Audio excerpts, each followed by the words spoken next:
Welcome to Standard Deviant School, American Government. I'm Christiana Knight. Our program today is Roots and Structure of Congress. Congress is a crucial part of the United States government, and we'll show you where it came from and why it's so great. We'll also share the heartwarming tale of how a young girl, a puppy, and a simple dream changed the face of American politics forever. What's this, a made-for-TV movie? Let's get started. Here's what's in store. First, we'll dig up the roots of the legislative branch, including the constitutional origins of Congress and its general structure. We'll also check out the rules that govern who can be elected to Congress. Next, we'll look at congressional powers, shared powers, and powers that apply only to one house or the other. Finally, we'll look at how members of Congress represent the people of their district or state. The Standard Deviant's aim is to leave no stone unturned during this candid look at Congress. That's why we're going to treat you to a few moments in the life of a senator. An imaginary senator, that is.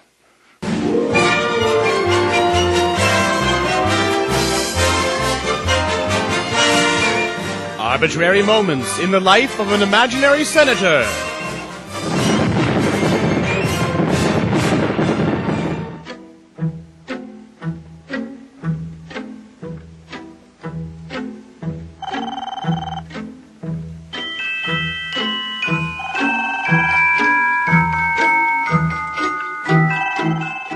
Pretty impressive, huh?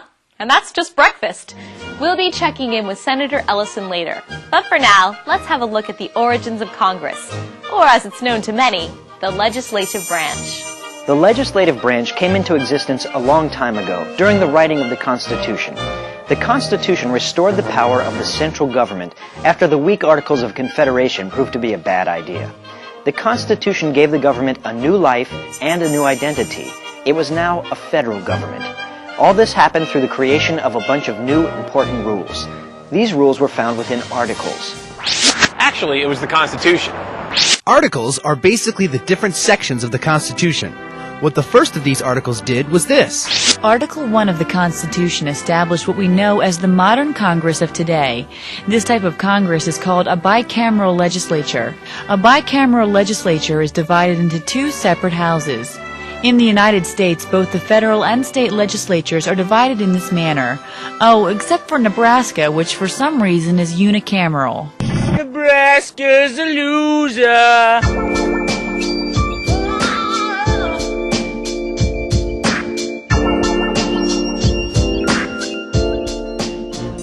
At the federal level, the two houses are called the House of Representatives and the Senate. Now, besides splitting this part of government up, the Constitution also laid out other important rules, like what exactly the legislature did, and also what it takes to be a member of each division of the legislative branch. Aside from providing non-stop programming for C-SPAN, the legislative branch is responsible for doing things like suggesting, forming, and passing laws. But you'll learn later that the legislative branch can't do this without the aid of the executive branch. However, the legislative branch was given specific powers known as enumerated powers. The Constitution laid out 17 of these enumerated powers, including the power to tax, coin money, regulate commerce, and provide for the national defense. Now here are the hiring stats for each legislative house. First, members of the House of Representatives must be at least 25 years old. On the other side of the street, senators must be at least 30 years old. House of Rep members must have resided in the state they're running in for at least 7 years. Senators have to be residents for 9 years. And finally, both members of the House and Senate must be warm-blooded mammals to qualify for election. That pretty much weeds out the candidate pool. But what happens if these folks make the cut? And how long do these guys and gals get to call themselves senators and House reps? Thanks again to the Constitution, the length of office is stated clearly. These things are called terms of office. Looky here. A House representative can hold office for 2 years, and they are elected by popular consent, which means the state residents get to choose their reps. Senators get to serve 6 long years in the Senate. Interestingly, it wasn't until the 17th Amendment that the people actually got to vote for their senators. Before then, senators were elected by their state legislature. Also fascinating is that every 2 years, 1/3 of the Senate body is up for re-election. This way, the face of Congress is always changing, and no class of senators or party will ever have total power for too long. And when their terms come to an end, they can always try for another term. Both senators and House representatives have the ability to run again, term after term after term. In fact, some members of the House and Senate have stayed there for decades. So those are the basic rules that determine who can be admitted into the legislative branch. But what exactly is their reason for being here? Well, the biggest job each House rep and senator has is being a representative of the people. One person has to express the voices of many. Just like the President of the United States is kind of like the whole country's representative, members of the legislative branch represent the people in their states or regions. But how does the government decide how these individuals represent the population of the states that they come from? Well, in the Senate, this is easy. The Constitution states that regardless of population, each state will be represented by 2 senators.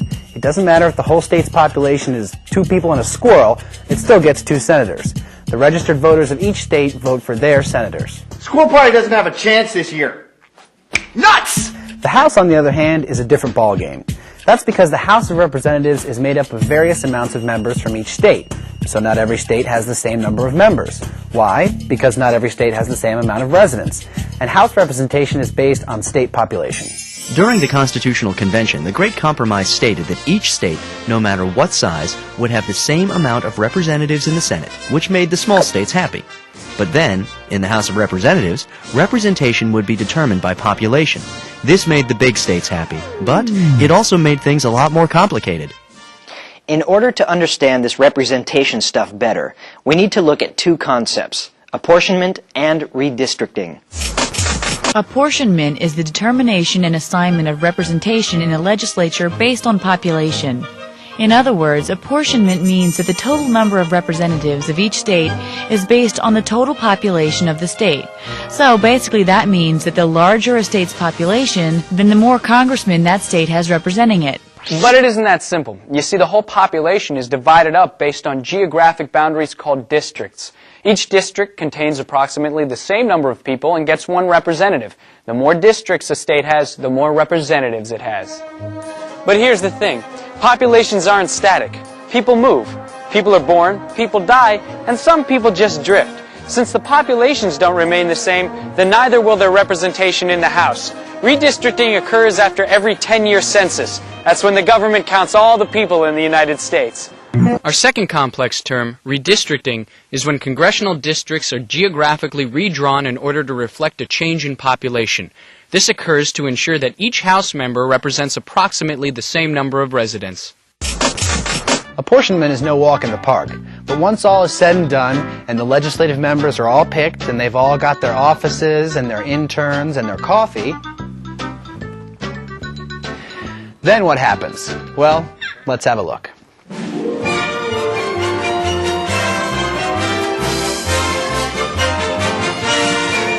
Arbitrary moments in the life of an imaginary senator.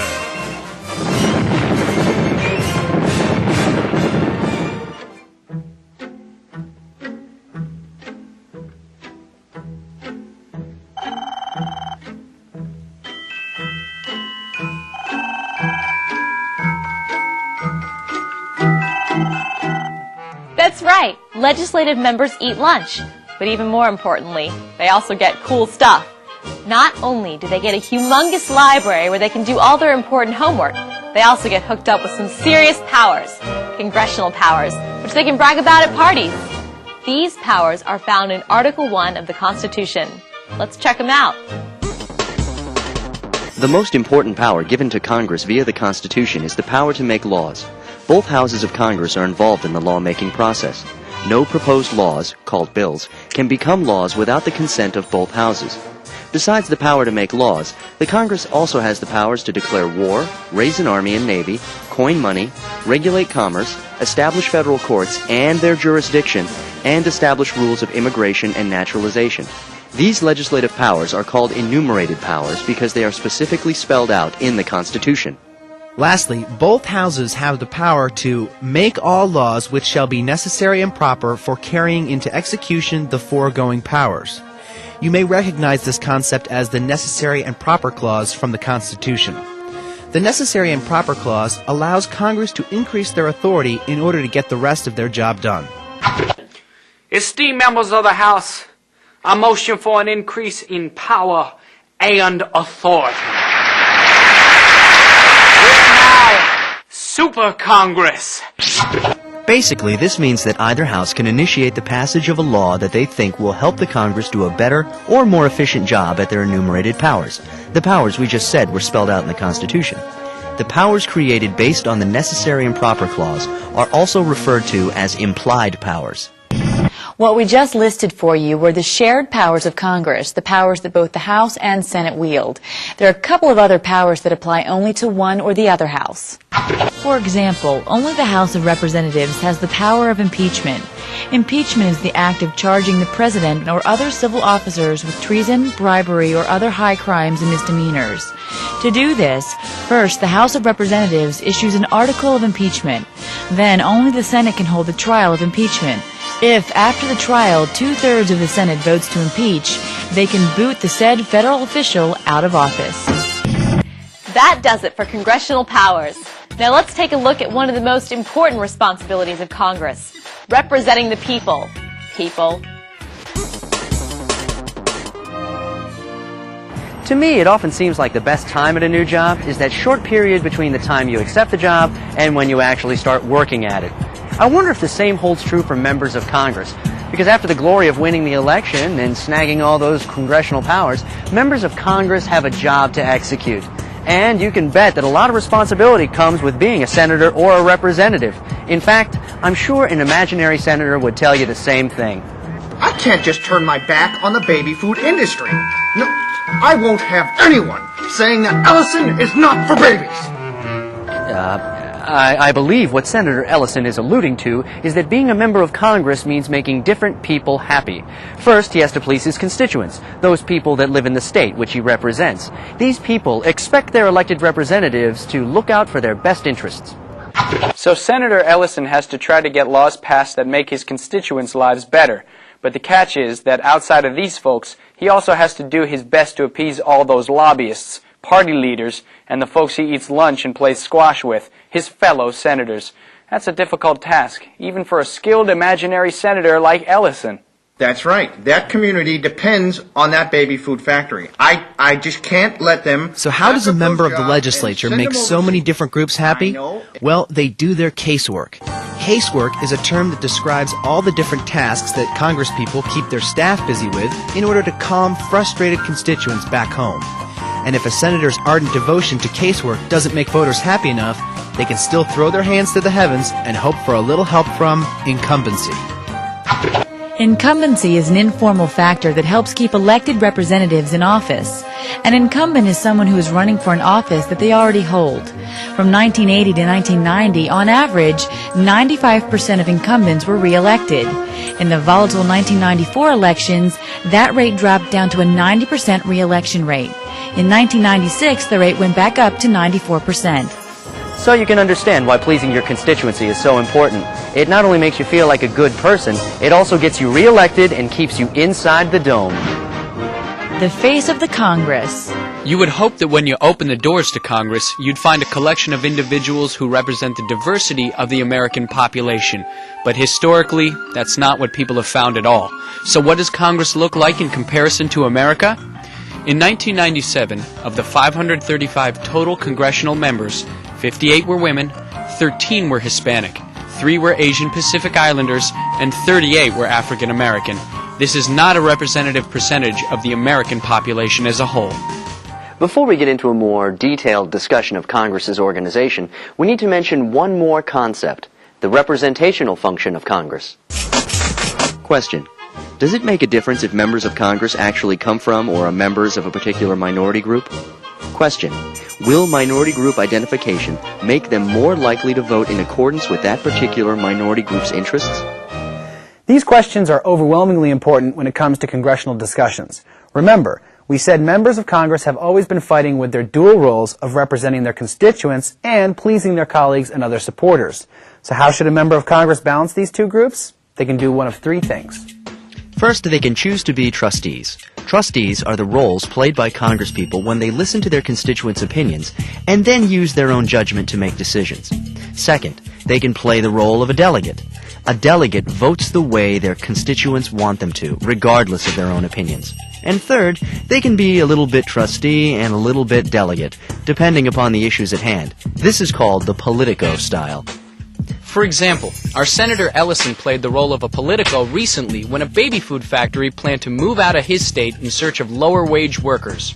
He listened to the desires of both his constituents and the concerned baby food company, and in the end, found a solution that would work for both parties. He realized he couldn't force the company to stay in the state, so he worked with the community to entice Big Guy doorstops manufacturers to move in, thereby providing jobs to the displaced workers. And now everyone's pretty happy. The baby food factory found cheap labor somewhere over the Texas border, and the displaced workers are now assembling the first line of carrot and pea heavy-duty Big Guy doorstops. Wow! These carrot and pea doorstops are functional and tasty. While I enjoy this, why don't you chew on this review of what we've covered today?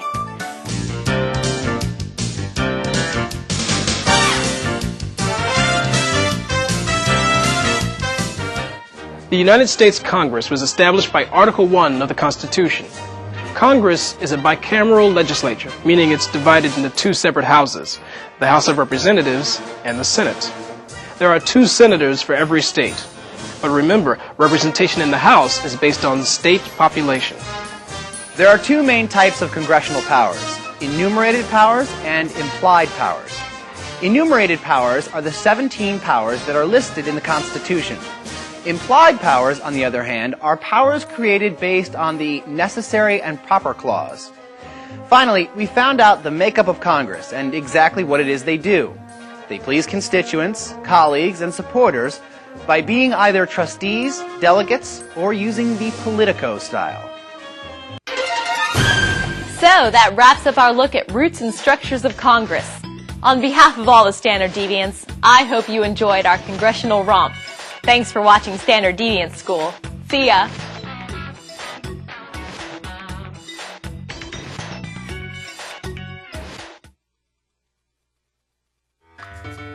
Hi, welcome to Standard Deviant School, American Government. I'm Christiana Knight. Today's program is How Congress Works. Now those folks on Capitol Hill make America's laws, which is a huge responsibility. At the same time, they have to keep the folks back home happy. If they don't, they won't get reelected. No pressure, right?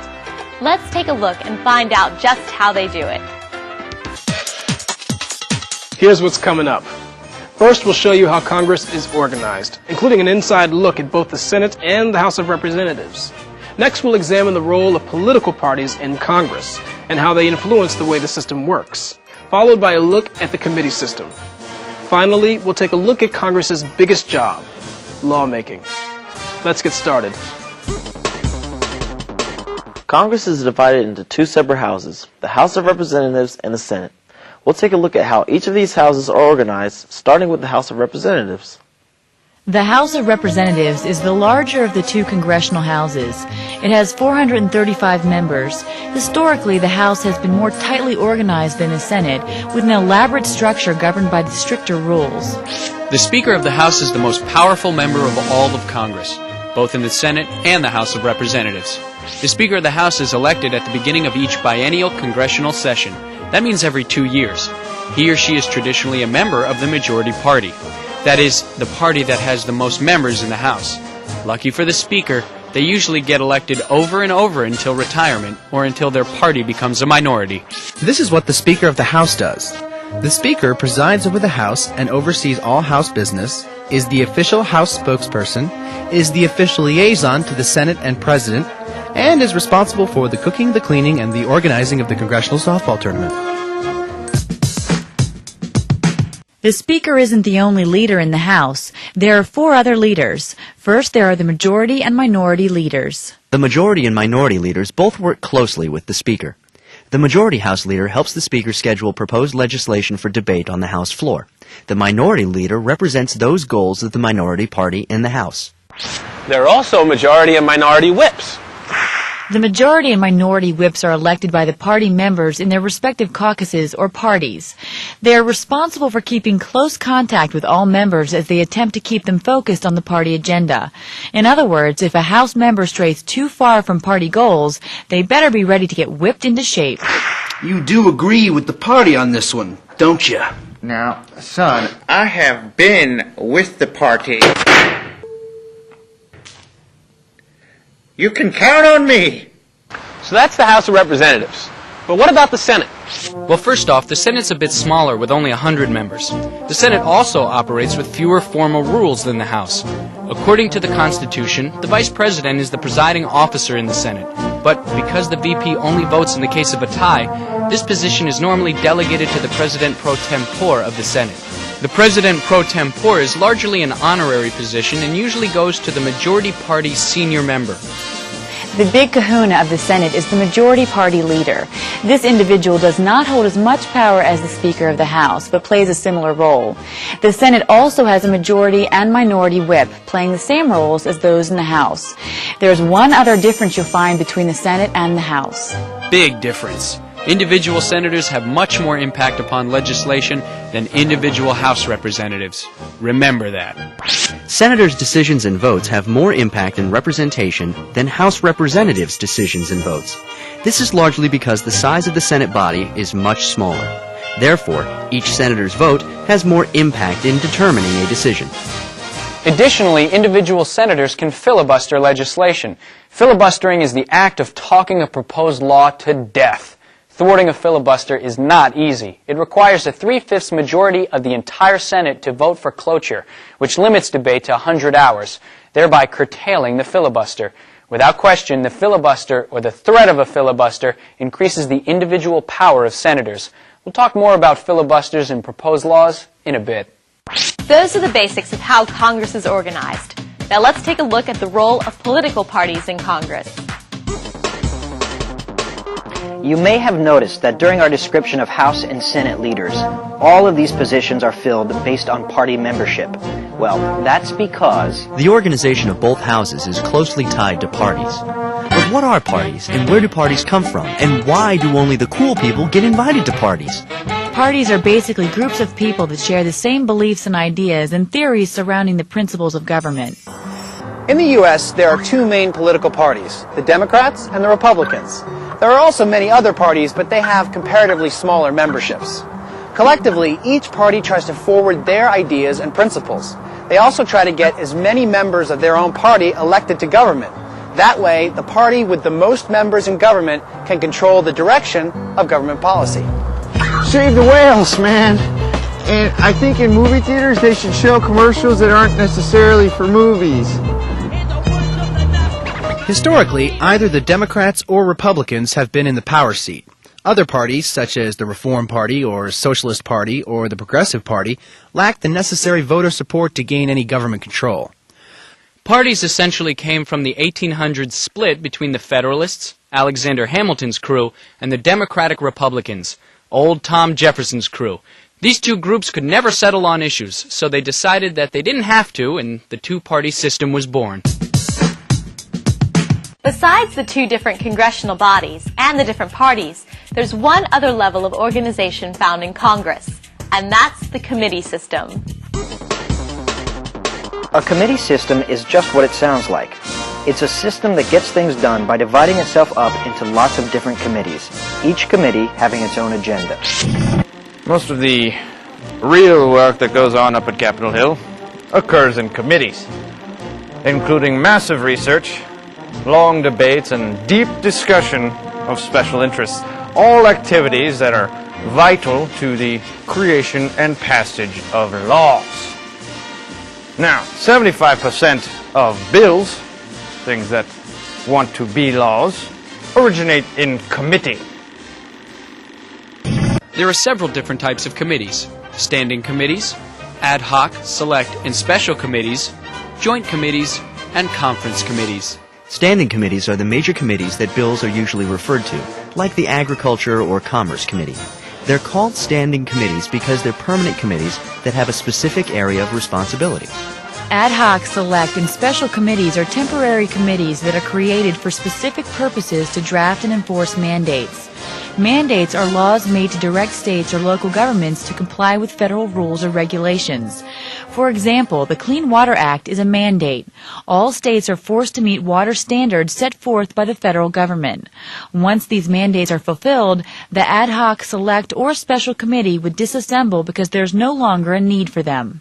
Joint committees are formed from the members of both houses of Congress for the purpose of considering an important issue that must be addressed by them both, such as the Joint Economic Committee or the Joint Intelligence Committee. Finally, conference committees also contain members of both houses. These committees are created in order to smooth out differences between House and Senate versions of a bill. This is pretty important because if little differences in bill content aren't smoothed out, then important laws may never get passed.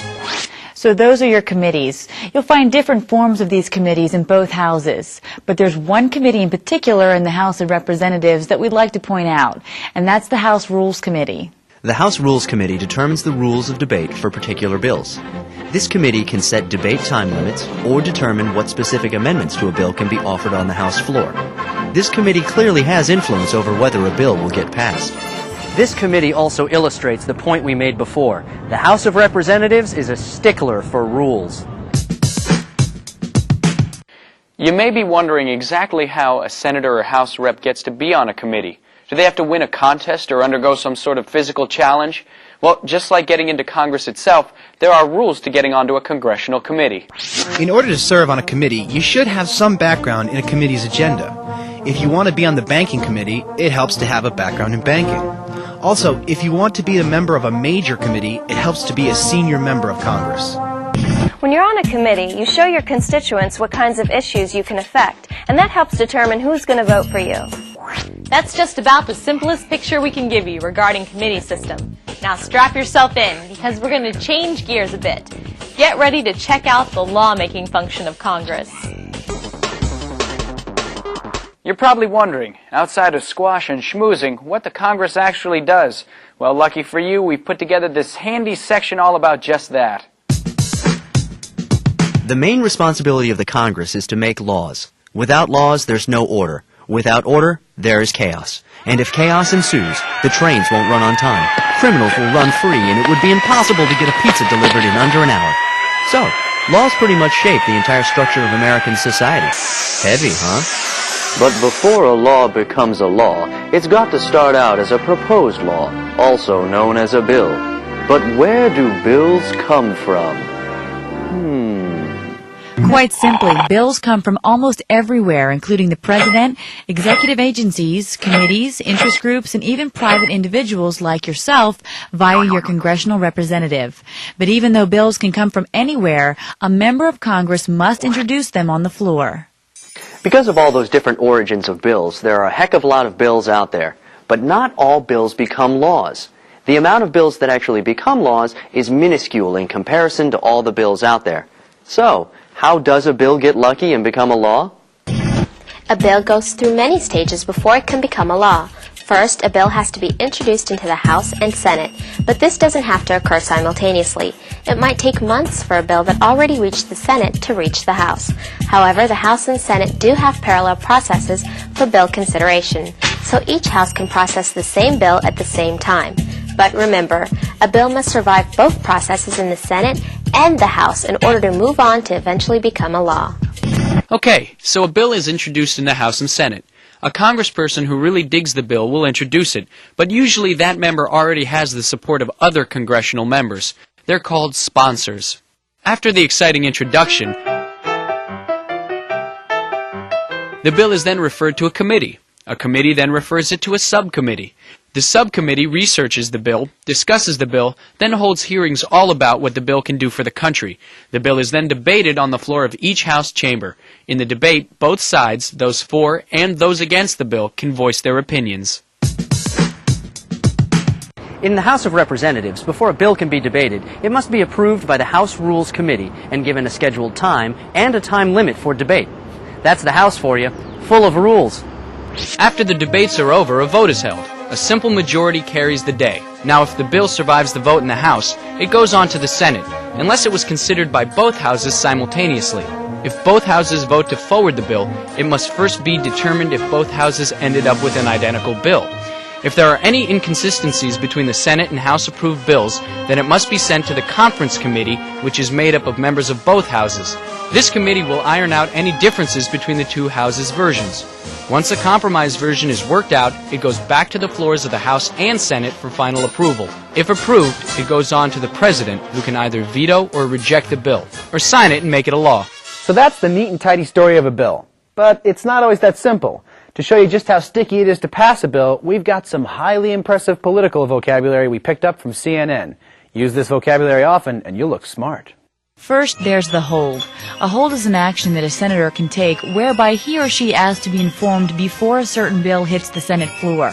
A hold should tell the other senators that the colleague who placed the hold probably has some big objections to the upcoming bill, and that may lead to a filibuster, something we mentioned earlier. A filibuster is a formal way of halting action on a bill by making long speeches and unlimited debate in the Senate. Filibusters only occur in the Senate and not the House. Filibusters tend to make the Senate look like it's paralyzed with indecision and ineptitude. Actually, filibustering is a tactic used by senators to hold the floor until debate is withdrawn on the bill under consideration. In this way, filibusters can effectively kill proposed legislation. It takes a 3/5 vote of the full Senate to end a filibuster. Outside of holds and filibusters, another very obvious obstruction of lawmaking is the veto. A veto is a rejection of a bill by the President. There are several kinds of vetoes. A pocket veto can occur if the Congress is scheduled to adjourn within 10 days of the President receiving the bill. After the passage of these 10 days, the President successfully vetoes the bill just by not signing it. So in essence, if the President receives a bill from Congress and Congress is slated to call it quits for the year in less than 10 days, the President has the option of doing absolutely nothing with the bill. He can stick it in his pocket, where when the Congress does adjourn, it sits unsigned. At this point, the bill is officially dead. The biggest part of the lawmaking process in the Congress is definitely the whole voting thing.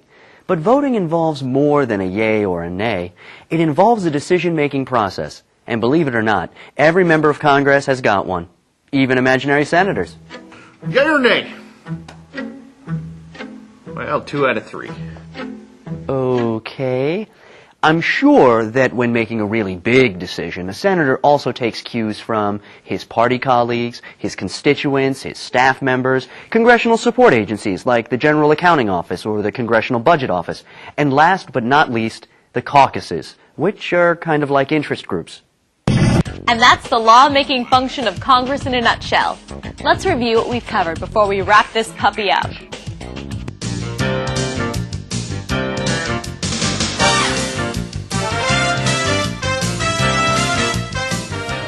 The House of Representatives is the more populous of the two houses of Congress. The main leadership positions in the House are the Speaker of the House, the Majority and Minority Leaders, and the Majority and Minority Whips. In the Senate, the main leaders are the Majority Leader and the President pro tempore. Because there are fewer senators than representatives, senators tend to have more influence than individual representatives. Congressional organization is closely tied to political parties, but there's also a committee system. There are several different types of committees: standing, ad hoc, joint, and conference committees. The lawmaking function of Congress centers around the passage of bills.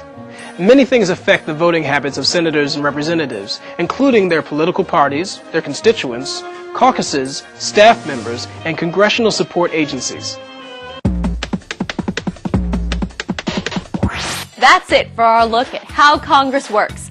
Hopefully, we've given you a newfound understanding of the life of a member of Congress. Those tireless fighters out there making our country a better place. Doesn't it make you want to give them a big old hug? Thanks for watching Standard Deviant School, American Government.